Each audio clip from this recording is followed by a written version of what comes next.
کہ میں کہنے پر مصیبت آتی ہے تو میں کوشش کرتا ہوں کہ جلدی سے میں بھی نہ نکلوں، لیکن اگر زبان سے میں نکلتا ہے تو دل میں کہتا ہوں اللہ معاف کرنا، مجبوری تھی اس لیے کہہ دیا، ورنہ کہہ بھی کہہ سکتا تھا، کبھی نہیں۔ اور ظاہر سی بات ہے وہ شخص میں کیا کہے گا جس کا کچھ ہے ہی نہیں، میرا کچھ نہ، میرا جسم میرا ہے، نہ میری زبان میری ہے، نہ میری آواز میری، سب تو اسی کا دیا ہوا ہے، میں کیا کروں۔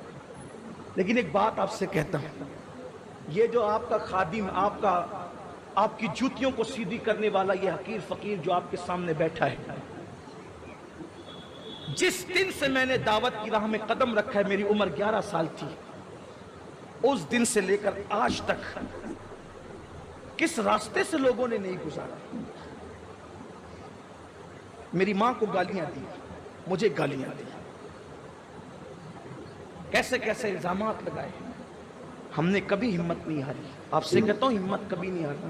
صلاح الدین ایوبی کہتے تھے 1000 جنگ ہارنے سے وہ نقصان نہیں ہوتا جو ایک مرتبہ ہمت ہارنے سے نقصان ہوتا۔ میرے ساتھی اس پر گواہ ہیں، مشکل سے مشکل مقام آیا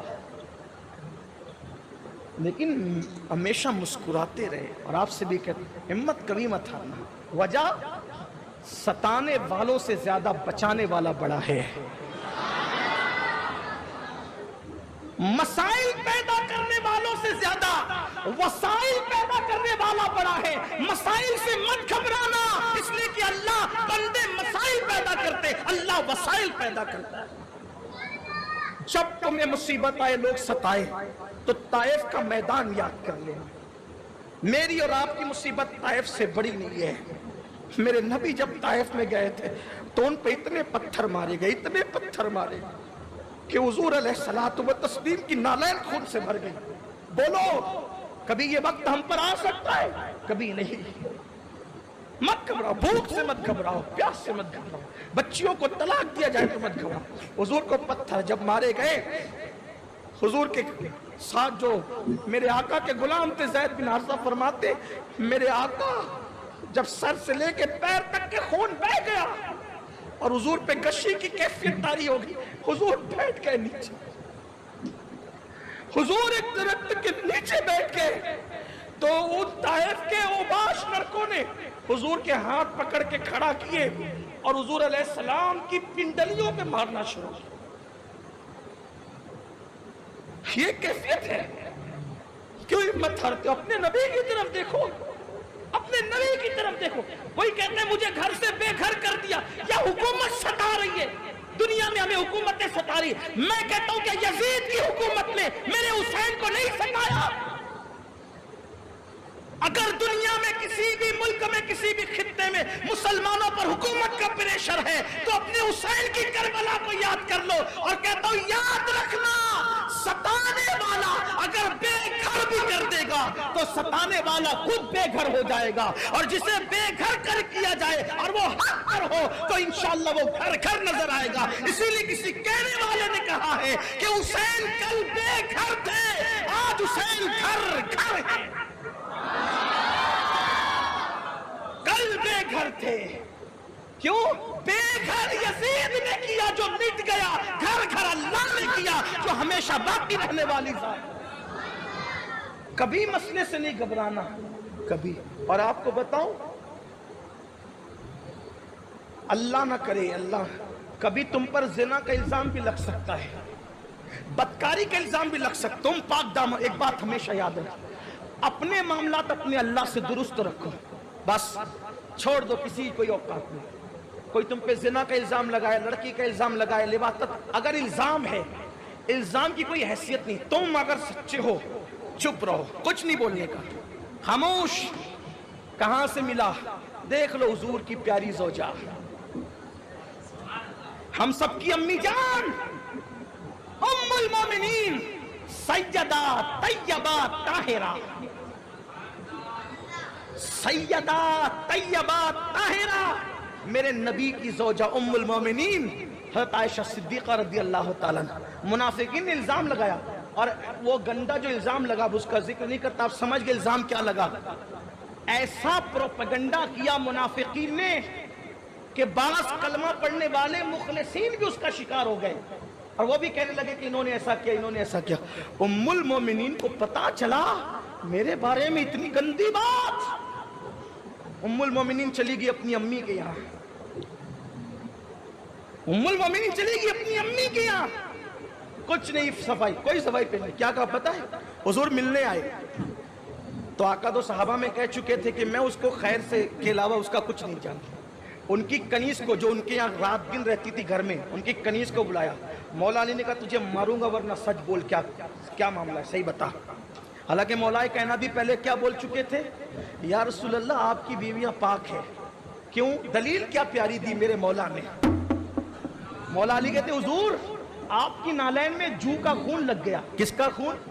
جو کتنی بڑی ہوتی ہے؟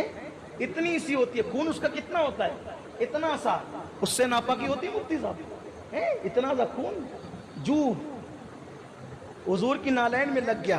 اللہ نے کہا پیارے محبوب تیری نالین میں جو کا خون لگ گیا ہے، پیارے جس نالین میں جو کا خون لگ جائے وہ تیرے پیر میں ہو ہم پسند نہیں کرتے، یہ نالین اتار دے۔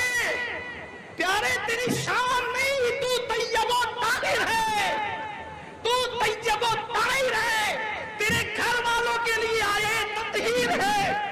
اگر تیری نالین میں جو کا خون لگ جائے نکال دے اس نالین کو، اتار دے اس نالین کو۔ تیری شان نہیں کہ جس میں جو کا خون لگا ہو وہ نالین تیرے پیروں میں ہو۔ مولا کائنات کہتے حضور میرے ماں باپ آپ پہ قربان، اگر نالین میں جو کا خون لگ جائے تو اللہ اس کو اتار دینے کا حکم دیتا ہے۔ اگر کوئی بیوی آپ کی معاذ اللہ کوئی غلط کام کرے تو اللہ اس کو آپ کے نکاح میں رکھنا کیسے پسند فرمائے گا؟ جب نالین پہ جو کا خون لگے وہ پسند نہیں ہے تو کسی پر گندی نظر پڑے اور وہ آپ کے حرم میں رہے، اللہ کو یہ گوارا نہیں ہوگا۔ لیکن جب پوچھنے کی بات آئی تو مولا کہنے لگا تجھے ماروں گا صحیح بتا۔ اس نے کہا سچ بتاتی ہوں، عائشہ ایسی ہے، ہر خوبی ہے، ایک خوبی ان میں نہیں ہے۔ کہا کیا؟ کہا اس کا بچپنا ہے نا تو وہ آٹا گون کے سو جاتی ہے، وہ آٹا گون کے سو جاتی ہے اور بکری آ کے اس کا سارا آٹا کھا لیتی ہے، بس یہی اس کے اندر کوئی چیز میں دیکھتی ہوں جو اس کی شان شان نہیں، باقی اس میں ہر خوبی موجود ہے۔ سب ہنس پڑے۔ کہا یہ بھی کوئی بات ہے؟ اس کے علاوہ کوئی عیب اس میں نہیں ہے۔ کہا کہ بچپنا ہے، بچپنے سے مراد یہ کہ ابتدائی جوانی ہے، چھوٹی عمر ہے، چھوٹی عمر ہے وہ ایسا کر لیتی ہے، آٹا گن کے سو جاتی ہے بے فکر ہو کر کے، تو پھر وہ بکری آ کے آٹا کھا جاتی ہے۔ جوانی ہے زیادہ، ان کو اس وقت اور گھریلو تجربات نہیں تھے تو لوگ ہنس پڑے یہ کیسی بات کرتی ہے، کوئی عیب نہیں اس کے علاوہ۔ لیکن حضور گئے، ام المومنین نے کہا عائشہ سچ بتا تو کیا ہے؟ عرض کی، حضور سے مخاطب بھی نہیں ہوئی، بہت ڈر تھا، خوف تھا۔ اپنے ماں باپ سے کہا، صدیق اکبر سے، ام رومان سے، میں اگر سچ بولوں کہ میں بے قصور ہوں تم یقین نہیں کرو گے، اور اگر میں کہوں کہ میں قصوروار ہوں تو میں نے قصور کیا ہی نہیں، تو پھر میں اپنے آپ کو قصوروار کیوں کہوں؟ پھر ایک جملہ کہا، یاد کر لینا، جب لوگ الزامات لگائے تم سچے ہو یہ ضرور کہنا پھر دیکھنا میرے اللہ کی مدد۔ چھوٹا چھوٹا الزام لگنے پر لوگ الزام لگ گیا میری عزت چلی گئی، اب میں پھانسی لے لوں گا، میں خودکشی کر لوں گی۔ ارے چھوڑو لوگوں، اگر تم پاک دامن ہو ڈرنے کی ضرورت نہیں۔ ام المومنین نے کہا میں کہوں گی بے قصور ہوں تم یقین نہیں کرو گے، اور کہوں کہ قصوروار ہوں جو میں نے نہیں کیا ہے میں کیوں اس کو اپنے اوپر اوڑھ لوں؟ میں تو کسی سے کچھ نہیں کہوں گی، میں تو یہی کہوں گی، ھذا افکم مبین، یہ بہت بڑا گندا کھلا ہوا الزام ہے، بہتان عظیم ہے یہ، بہتان عظیم ہے یہ۔ اب بہتان عظیم لگ گیا، الزام لگ گیا، اب میں کیا کروں؟ کہتی ہے میں کچھ نہیں کہوں گی، وہی کہوں گی جو یعقوب علیہ السلام نے کہا تھا، کیا؟ واللہ المستعان علی ما تصفون۔ اس سے پہلے فصبر جمیل، فصبر جمیل، میں خوبصورت صبر کرتا ہوں، یعقوب علیہ السلام کے جملے۔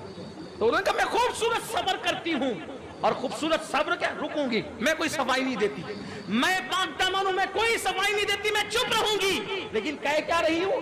واللہ المستعان علی ما تصفون، اس معاملے کا تصفیہ تو بس میرا اللہ ہی فرمائے گا۔ اور چہرہ ادھر رک کر کے، بہت بیمار ہو گئی تھی صدمے سے، ظاہر سی بات ہے جس کے بستر پہ قرآن نازل ہوتا اس پر لوگوں نے اتنا گندا الزام لگایا۔ میں تو جب یہ لمحات پڑھتا ہوں تو مجھ سے برداشت نہیں ہوتا. لوگوں نے چھوڑا کس کو ہے مگر ہمت نہیں ہارنا. ام المومنین نے بہت بیمار ہو گئی تھی, بیٹھنے کی طاقت نہیں تھی. واللہ المستعان والا بات سکون کہہ کر کے چہرہ پھیر لیا اور دیوار کی طرف رک کر کے لیٹ گئی. بس اتنا کہنا تھا, واللہ المستعان والا ما تصفون. اللہ تصفیہ فرمانے والا ہے, اللہ خلاصہ کرنے والا ہے. جو اللہ کو پکارے پھر وہ تو مستعان ہے, مدد کرنے والا ہے. کہاں جاتا ہے؟ ادھر ام المومنین نے یہ آیت پڑھی, واللہ المستعان ولا ما تصفون. ادھر انہوں نے رخ پھیر کر کے آنکھ بند کر لی, ادھر حضور پر وحی کے نزول کے آثار ظاہر ہوئے. اور سورہ نور کی 10 آیتیں نازل ہوئی جس میں حضرت عائشہ صدیقہ کی اللہ نے پاک دامنی کو بیان فرمایا. ام المومنین سے حضور نے کہا, عائشہ مبارک ہو, عائشہ مبارک ہو, دیکھو تمہارے لیے اللہ نے کیسی برات نازل فرمائی. ام المومنین کہتی ہے, میں تو بے قصور تھی اور مجھے یقین بھی تھا کہ میرا اللہ میری بے گناہی کو بیان کر دے گا, لیکن میں تو بس اتنا سوچتی تھی اللہ جبریل کو بھیجے گا اور کہہ دے گا کہ عائشہ بے قصور ہے تو میری بے قصوری ظاہر ہو جائے گی. لیکن مجھے یہ امید نہیں تھی کہ میری برات میں, میری طہارت میں اللہ قرآن کی آیتیں نازل فرمائے گا, کیونکہ اگر حدیث میں آتا تو لوگ کبھی پڑھتے کبھی نہیں پڑھتے چھوڑ دیتے. مگر اللہ کی شان دیکھو, جس نے اللہ پہ بھروسہ کر کے خاموشی اختیار کی, اللہ نے قرآن کی آیتیں نازل کر دی. آج بھی حافظ قرآن اس وقت تک کہ تراویح میں قرآن ختم نہیں کرتا جب تک کہ عائشہ کی طہارت کو بیان نہیں کر لیتا. اور میرے آقا امام اہل سنت کہتے ہیں, شمع دل مشکاتن سینہ زجاجہ نور کا, تیری صورت کے لیے آیا ہے سورہ نور کا. الزام لگ جائے گھبرانا, آپ پاکدم ڈٹو, مقابلہ کرو, مسائل سے بھاگو مت. تو اب وہ بات آخری جو کرنے چلا تھا کہ عورتوں پہ الزام لگ جاتے ہیں, ڈر جاتی ہے.